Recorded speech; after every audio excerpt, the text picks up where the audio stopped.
ഒരിക്കലെന്നും ഉദയസൂര്യൻ്റെ പൊൻകിരണം അവൻ്റെ ചിറകുകളിൽ ഭൂമിയേക്കാൾ ആദ്യം പതിക്കുമായിരുന്നു. അവൻ ആകാശത്തെ തൊട്ടുരുമി പൂർണ്ണ സ്വാതന്ത്ര്യത്തിൽ ഈ ലോകം ഉറങ്ങുമ്പോൾ പോലും അവൻ തൻ്റെ ലക്ഷ്യങ്ങൾ തേടി പറന്നിരുന്നു.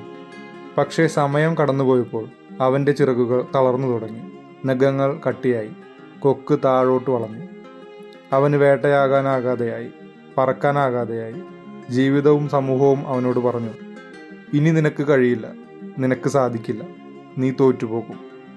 പക്ഷേ കഴുകൻ അത് വിശ്വസിച്ചില്ല. ഒരു കഴുകൻ തോൽക്കാനായി ജനിച്ചവനല്ലായിരുന്നു. അവൻ താൽക്കാലികമായി ഒരു പാറമുകളിലേക്ക് പിന്മാറി. അത് കണ്ട് ശത്രുക്കൾ സന്തോഷിച്ചു. ഇനി അവൻ തിരികെ വരില്ല എന്ന് അവർ കരുതി.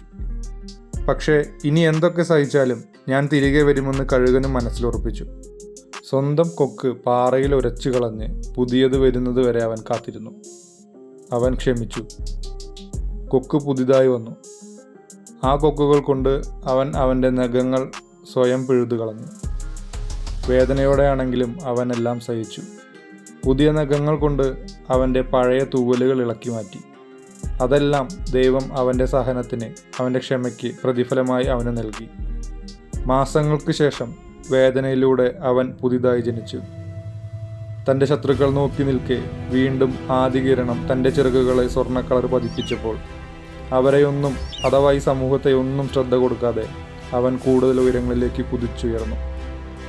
പിന്നീട് ഈ ശത്രുക്കൾ പോലും അവനെ പുകഴ്ത്തി പറഞ്ഞിരുന്നു അത്രേ. അതെ, കുതിച്ചുയരാൻ തന്നെയാണ് ഈ കഥ നമ്മെ പഠിപ്പിക്കുന്നത്. ജീവിതത്തിൽ വേദനയിലൂടെ ഒരുപാട് കാലങ്ങൾ കാത്തിരിക്കേണ്ടി വന്നേക്കാം. പക്ഷേ എല്ലാത്തിനും ഒരു പരിധിയുണ്ട്. ഒരു നാൾ നമുക്കായി ഒരു പൊൻസൂര്യൻ ആകാശത്ത് ഉദിച്ചുയരും. അതിൻ്റെ ശോഭയിൽ നമ്മെ തളർത്തിയവർ നോക്കി നിൽക്കെ ജീവിതത്തിൽ പറന്നുയരാൻ ദൈവം എല്ലാവർക്കും ശക്തി പകരട്ടെ.